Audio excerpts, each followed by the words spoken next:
지난 2019년 7월 6일 바쿠에서 열린 유네스코 세계유산위원회.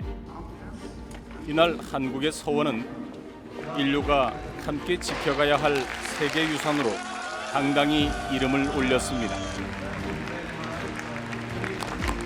OUV라고 그래가지고 Outstanding Universal Value, 그러니까 탁월한 보편적 가치가 있어야 돼요. 그 속에 가장 중요한 것이 완전성과 진정성이에요. 완전성이라는 건 이제 원형이 살아 있어야 되고, 또 세웠을 때의 그 설립 정신이 그대로 계승돼야 돼요. 그게 진정성이에요. 그래서 이제 그런 거에 맞추다 보니까 이제 9개 서원이 최종 유네스코 등재가 된 것입니다. 소년들의 뜻을 기리며 학문과 인성교육의 유람으로 자리매김해온 한국의 서원. 올곧은 신념과 정의를 지키려고 했던 선비들의 기계가 서린 서원은 한국의 선비 문화를 대표하는 공간으로 그 탁월한 보편적 가치를 인정받게 된 건데요.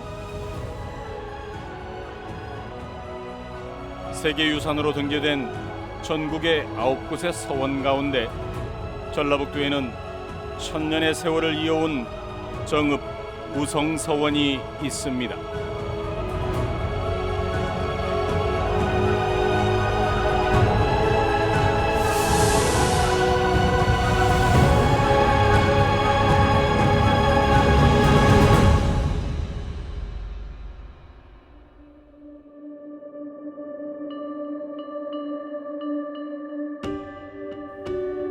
일곱 가지 보물이 있다고 해서 이름 붙여진 전북 정읍시 칠보면. 이곳에 유네스코 세계유산의 이름을 올린 무성서원이 자리해 있습니다.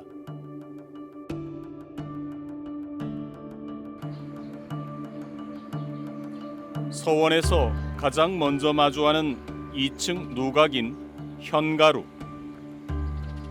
이곳을 지나 경내에 들어서면 선비들의 강압 공간이 시원스레 펼쳐집니다.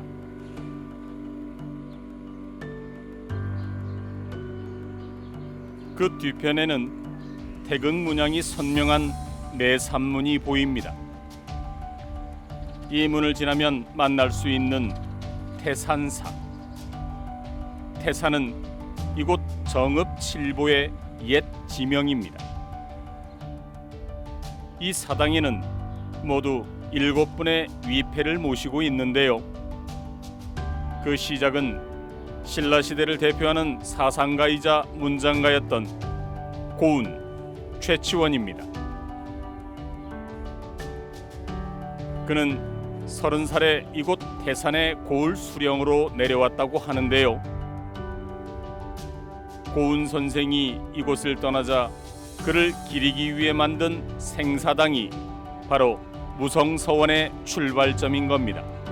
태산의 태수로 내려오셔서 이곳에서 구체적으로 어떤 일을 어떻게 했느냐라고 하는 건 기록이 없습니다. 하지만 뭘 보면 알 수 있냐면 그가 어떻게 했길래 그가 떠나고 난 다음에 그 태산의 모든 백성들이 그를 그리워하면서 아마 살아계신 분을 위해서 사당을 짓는 건 역사적으로 유일무이하지 않나 싶거든요. 그래서 생사당을 지었고요. 그를 그렇게 모셨던 거죠. 최치원 선생으로 시작돼 정극인, 송세림, 신잠 선생이 학문의 터전을 닦아온 정읍 무성서원.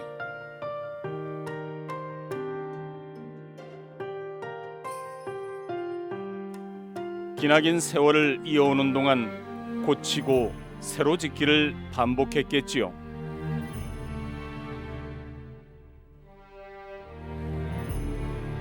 서원강당 천장에는 건물의 변천사가 담긴 중수기들이 빼곡하게 자리를 잡고 있습니다.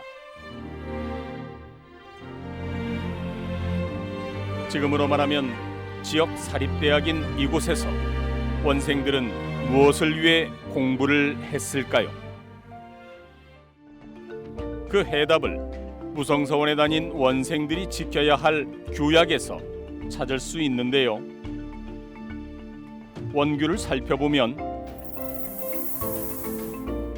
하나, 입제의 규약은 나이와 귀천을 불문하고 뜻을 가지고 독서하여 학문을 하려는 사람이라면 모두 서원에 들어올 수 있다.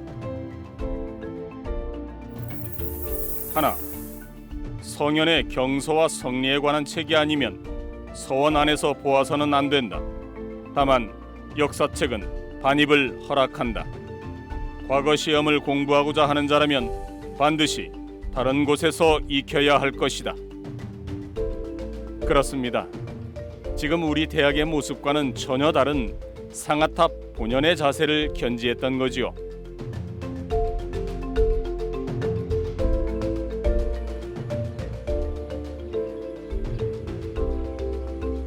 유네스코 세계유산에 등재된 한국의 서원.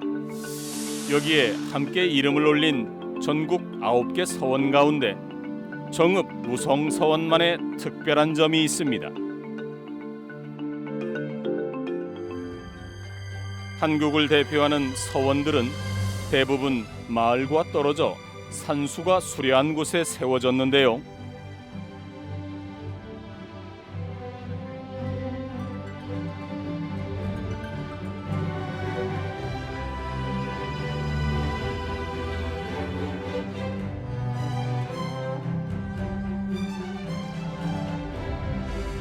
정읍 무성서원은 이와 달리 지역민들의 삶의 터전과 맞닿아 있습니다. 마을 중심에 있는 서원을 민가들이 마치 울타리처럼 감싸고 있는 점이 특징입니다.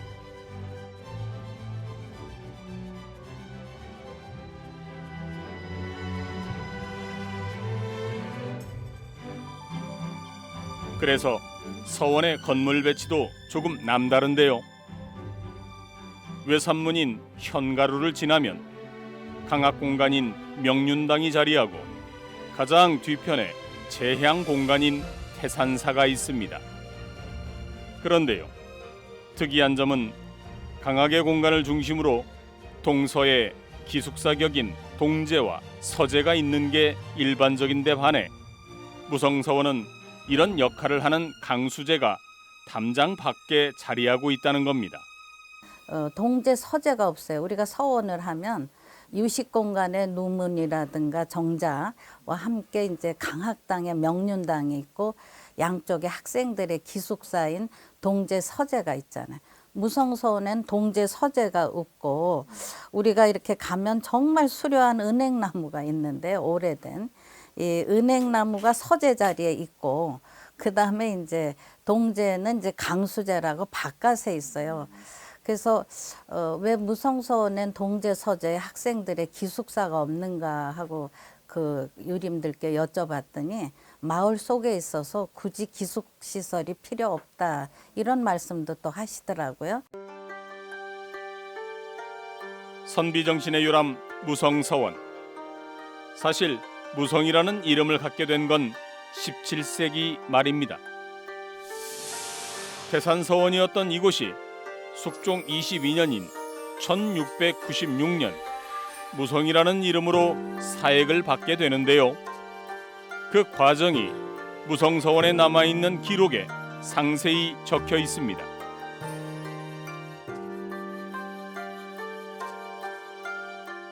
첫째 그 사액을 왜 받느냐면 사액이라는 거는 나라의 요새 같으면 학교 설립을 했는데 학교의 그 이름을 현판을 임금이 써서 내려주는 게 사액이거든요. 그러면 그거는 지역 유림들이 공통된 의견을 가지고 청액소라는 걸 올려요. 그래서 그거를 도를 통해서 국가로 올려서 조정해서 그걸 검토한 다음에 이런 경우는 줘야 된다. 그렇게 해서 하는 거거든요. 그럴 때 이제 최추원이 딱 걸려. 최추원을 한 것이다. 최초다. 이렇게. 그래서 이제 사액이 되게 되는 겁니다. 그리고 이제 사역이 되게 되니까 국가에서 지원이 이제 노비라든가 토지가 내려오고 그러면서 이제 품격이 한층 높아지는 거니까. 무성서원은 고은 최추원 선생을 주벽에 모신 까닭에 훗날 대원군의 서원 철폐령에도 그 명맥을 지켜갈 수가 있었는데요. 당시 회초를 피한 전국 47개 서원 가운데 전라북도에서 유일하게 남게 된 것이 바로 무성서원인 겁니다. 또한 무성서원의 역사를 이야기할 때 빼놓을 수 없는 사건이 있는데요. 그건 바로 강수제 앞에 자리한 병호창이 기적비, 여기에 답이 있습니다.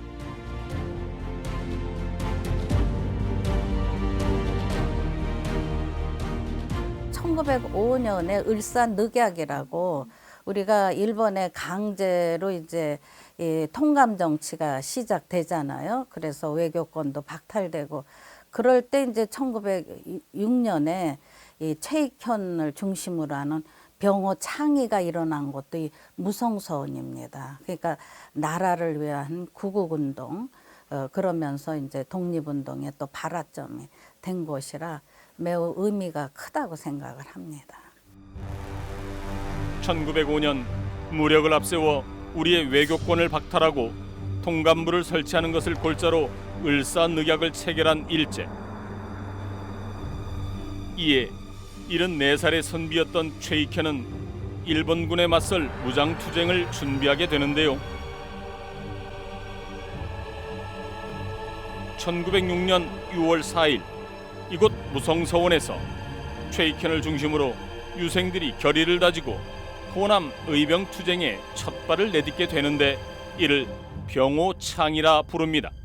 충청도 유생인 최익현이 와서 무성서원에 와서 유생들한테 말하자면 쉽게 얘기하면 우리가 이러면 안 된다라고, 일본이 보면 선동이라고 해야 될 거 우리가 보면 격려를 해가지고 의병을 만드는 거거든요. 그 병호 의병이 이 무성서원에서 일어났거든요. 그러니까 이게 바로 지역의 지성들이 사회적 활동을 하고 정치적 어떤 그 의미를 부여하는 그런 거 아주 결정적인 거거든요. 근데 그게 바로 무성서원의 강습례라고 그래서 무성서원에서 모여서 교육하는 그 모임들이 있었단 말이에요. 세미나가 계속 있어. 그 세미나 할 때 와가지고 특강을 한 거예요. 그리고서 그때 깃발을 들고 나간 게 무성서원의 병호 의병인 겁니다. 그래서 그런 것까지도 우리가 좀 생각을 해보면 서원이라는 게 단순히 모여서 공부하고 학점 주고 뭐 공부 잘하고 그게 아니라 지역사회와 이렇게 연결되고 사회 문제하고도 관련이 되고. 아제르바이잔 바쿠에서 열린 세계유산위원회. 우리나라 선비정신의 요람 한국의 서원 9곳이 유네스코 세계유산으로 이름을 올렸습니다.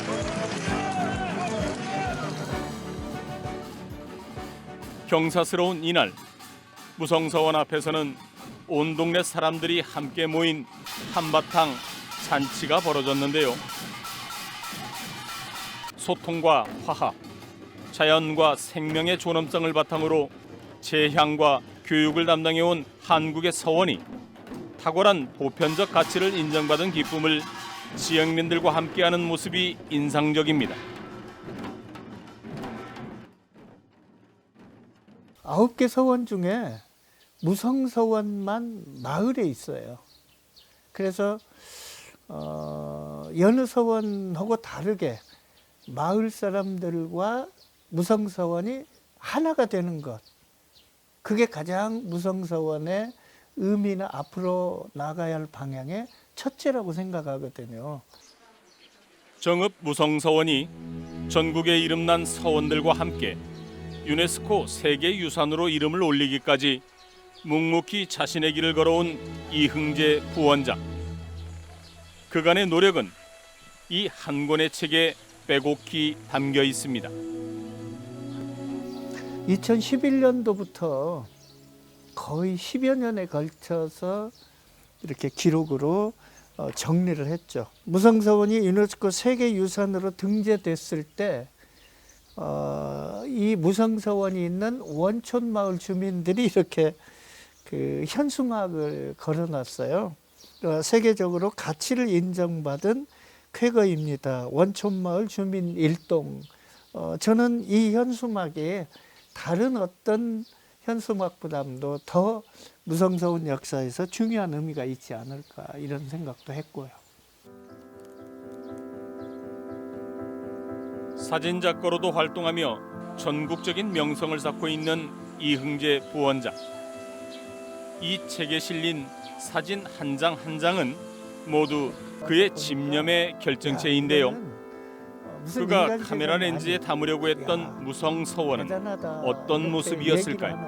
얼핏 겉모습만 보면 가령 도산서원이나 병산, 소수 옥산서원에 비해서 어떤 분들은 좀 실망했다는 반응을 보이기도 하는데 저는 좀 다르게 생각을 합니다.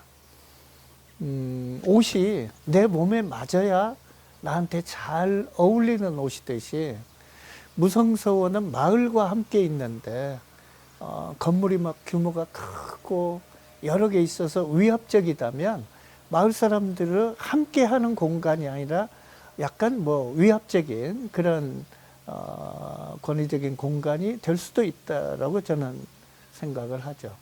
봄, 여름, 가을, 겨울, 새벽녘, 밤늦게 이렇게 제 나름대로 열심히 찍어서 이 사진을 보고 많은 분들이 야, 이렇게 아름다워?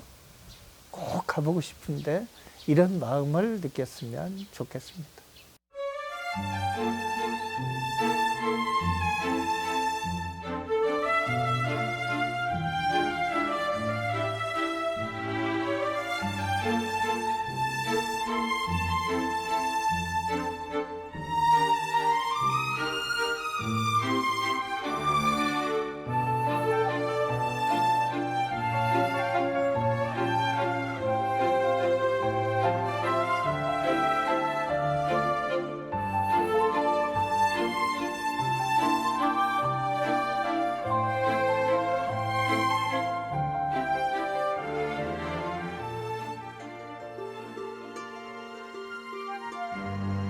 한국의 서원이 세계유산으로 그 가치를 인정받을 수 있었던 이유 가운데 하나는 지역의 사립 고등교육기관으로 바른 인성교육을 바탕에 두고 참된 지성인을 키워냈다는 겁니다. 서원은 학식과 덕행을 두루 갖춘 진정한 선비문화의 장이었던 거지요. 거기에 더해 제양의 전통을 수백 년 동안 이어오고 있다는 건데요. 무성서원에서는 최치원을 비롯해 이 지역과 연을 맺은 7분의 선연을 기리는 향사가 매년 봄과 가을에 거행되고 있습니다.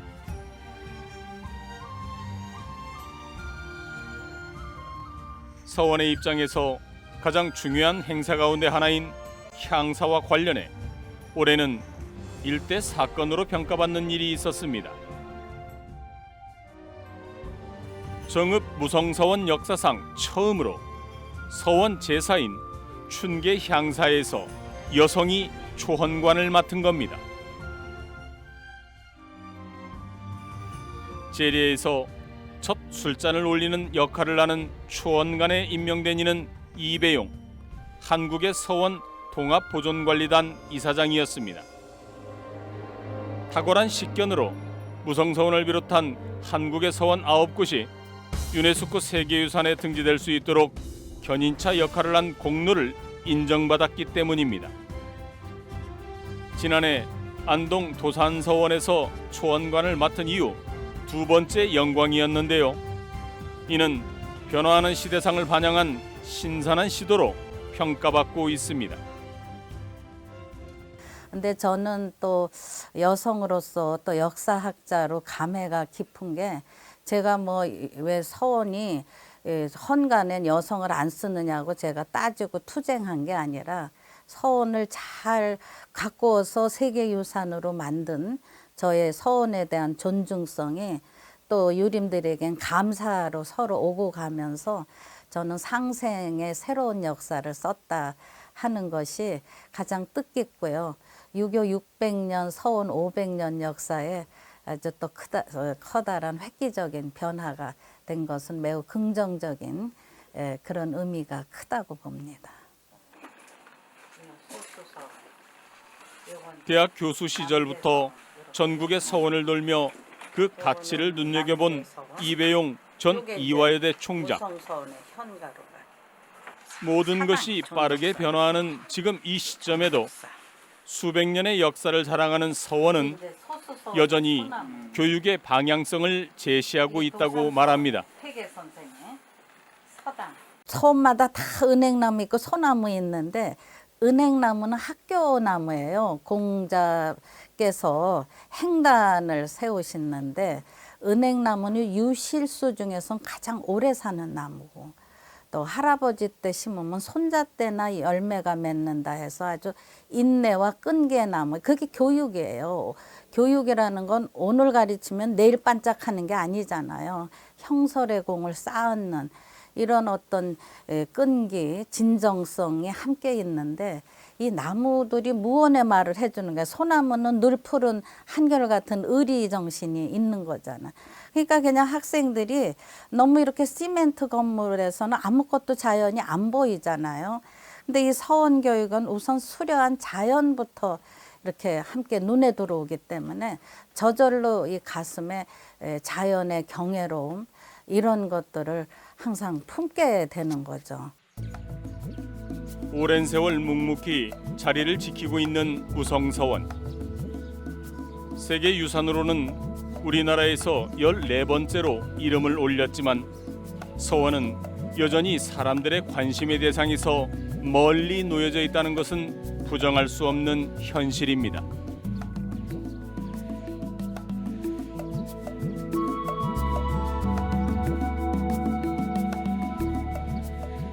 천년 전 슈퍼스타였던 최치원 선생도 젊은 세대들에겐 다가가기 어려운 존재일지 모릅니다. 그 젊은 여자분들인데 무성서원에 한번 친구들이랑 같이 오세요라고 했더니 친구들이 안 간대요. 재미없고 뭐 딱딱한 공간이라고 생각해서 안 온다고. 그래서 우리나라 향교나 서원이 많은 분들, 특히 젊은 분들에게 이렇게 가보고 싶은 공간으로 느껴지지 못하는 것에 대해서 많은 고민을 하고 있고 앞으로 더 많은 노력이 필요한데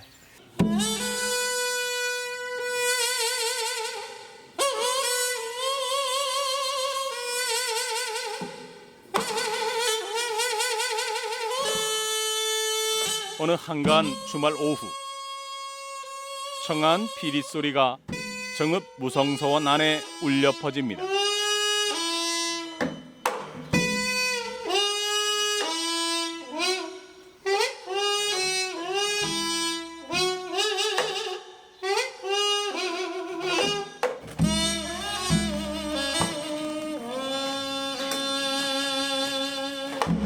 그리고 이어지는 강연. 최치원 선생께서 말씀하신 풍류라고 하는 그것은 맹자에서 나온 것입니다.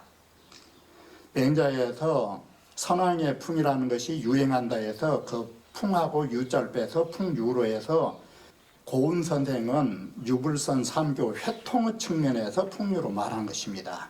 황소 경문 역시도 황소의 악랄한 공연과 강연이 함께 펼쳐지는 이 프로그램은 천년 역사의 정읍 무성서원이 오늘을 살아가는 사람들과 함께 호흡하기 위한 노력 가운데 하나입니다.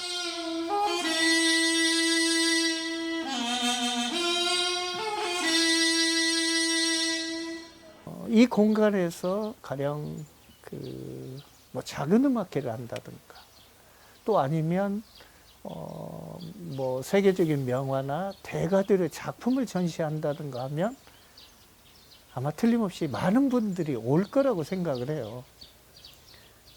무슨 서울에서 이렇게 전시가 열리고 음악회가 열리고 하지 하면서 여기는 선비들의 중심 공간이야.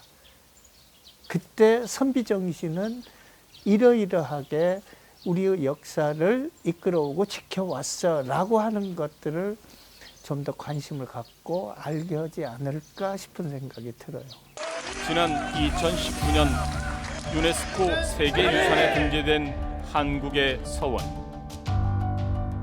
무성서원은 전라북도를 대표하는 관광지로 금세 발돋움할 것 같은 기대에 부풀었지만 같은 해 전 세계적으로 불어닥친 코로나19는 의도치 않은 긴 자숙의 시간을 가져다 주었습니다. 이제 긴 잠에서 깨어난 정읍 무성서원은 그 가치를 알아주는 이들이 하나 둘씩 모여들면서 새로운 천년을 향한 출발을 준비하고 있습니다. 옛날에는 이제 태산의 중심에 있었기 때문에 그 이제 태산의 당시의 역사를 복원하는 것도 중요하고 또 정신을 현재화하는 것도 중요하다고 봅니다. 그러한 선비들의 문화를 우리 지역 내에 이렇게 다시 부활시키는 것, 그리고 우리의 몸과 마음, 영혼을 좀 더 옛날 분들이 왜 그렇게 치열하게 선비 문화를 또는 고운 최치원 선생의 풍류 문화를 우리 지역 내에서 고집하게 됐는지, 또 그것이 우리에게 무슨 메시지를 현대적 의미에서 무슨 메시지를 주는지 이걸 한번 되짚어보는 기회가 됐으면 좋겠습니다.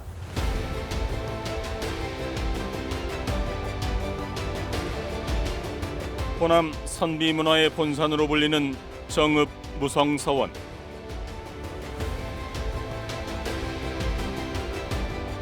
천년 전 풍류라는 문화를 알리고 사회 통합을 시도했던 사회개혁가 최치원 선생을 시작으로 자신의 소신을 지키며 지역사회에서 민주주의를 실천했던 불우원 정극인 선생의 혼이 담겨 있는 곳. 거기에 일제강점기 호남 최초 의병 투쟁의 장이 바로 정읍 무성서원인 겁니다. 지역민과 호흡하며 천년의 시간을 함께해온 무성서원. 지금까지 그랬던 것처럼 앞으로도 늘 우리 곁에서 자신의 역할을 찾아갈 겁니다.